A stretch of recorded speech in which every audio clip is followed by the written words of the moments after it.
Quick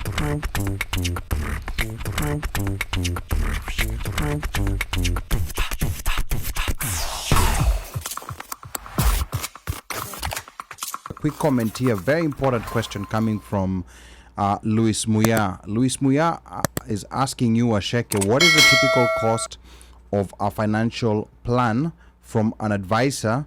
And reason I'm asking this is because many people have the notion that it is very expensive, therefore shy away from engaging one. A good portion also believes a financial advisor is the preserve of the wealthy.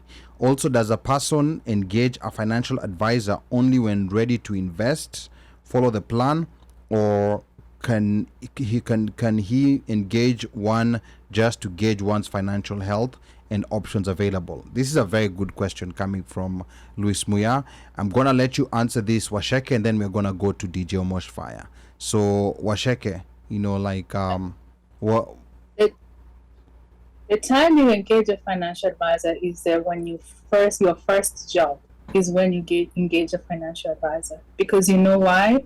That financial advisor is gonna set you up for success. So that's when you're gonna learn, how to avoid giving Uncle Sam everything.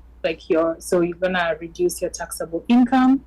How you can start, saving for retirement. Because if you, let's say you start working when you're 23, and you start saving, by the time you're retiring, and if you're consistent in your saving and investing, even the basics, within a 401k and you invest in index fund, by the time you're retiring, 40 or 50, you could probably be a millionaire, depending on if you're very diligent and consistent. So I always say the minute you start working is when you should sit down with a financial planner, because you're gonna learn a lot of things. And financial plans, they vary depending on the complexity of you as an individual. They're very expensive plans for very wealthy people that have stock options like CEO and whatnot. But for regular folks like us, there's even financial plans for 200, 300, 500, and things have become better now with technology. Technology has enabled the financial plans to become cheaper. So I always say, first check with your your benefits package. Does it come with a financial plan? Because I've seen a lot of employers, they have subsidized financial plans. If there's a company, if you go there and you're an employee of that specific plan, you are able to access a financial advisor at a lower cost. That's part of the benefit of working there. So I always say start there, and then like I said, before you engage one, they check funeral broker check. Ali, I sent you the link. Make sure that person is credible. I'm not sure what the other question was. No, the other question was, does a person engage a financial advisor only when ready to invest or follow a plan, or but you already answered that. So the other question was, what is the typical cost of a financial plan from an advisor? And then, because there's a notion that it's a very expensive affair only for rich people. No, it is not. It's sorry, that's my Alexa reminding me. So financial plans, they're available to everyone. They vary depending on the complexity of your financial situation, your goals, but they're very cheap nowadays. Because there are people are leveraging technology, they're able to use technology to make those calculations now. Before, they've become cheaper.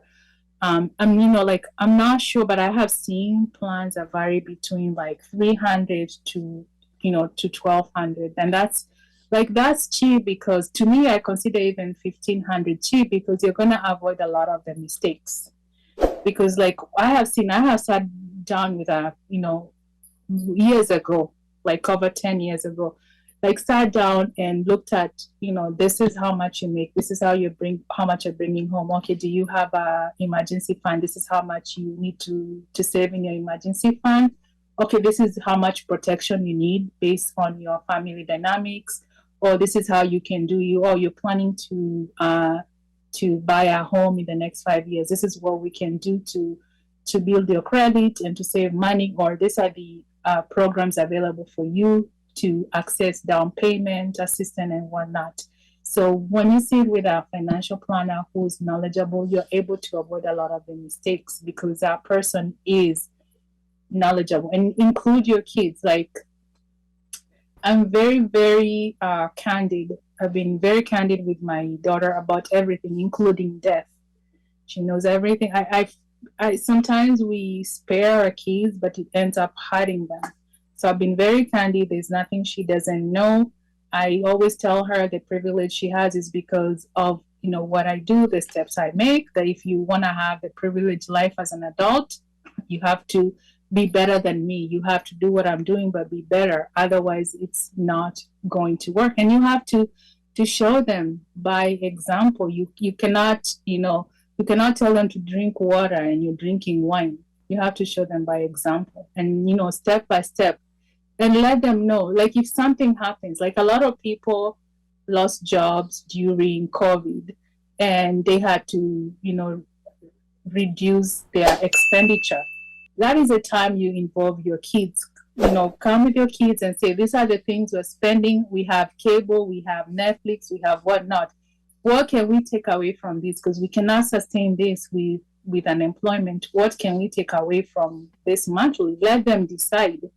I mean, if you show your kids, even if you're struggling, there's a way you can show your kids you're struggling that is not going to affect them, that can actually give them hope that is going to be okay. But if you're stressed, always telling them, no, there's no money, but you're not actually showing them, this is what I'm doing.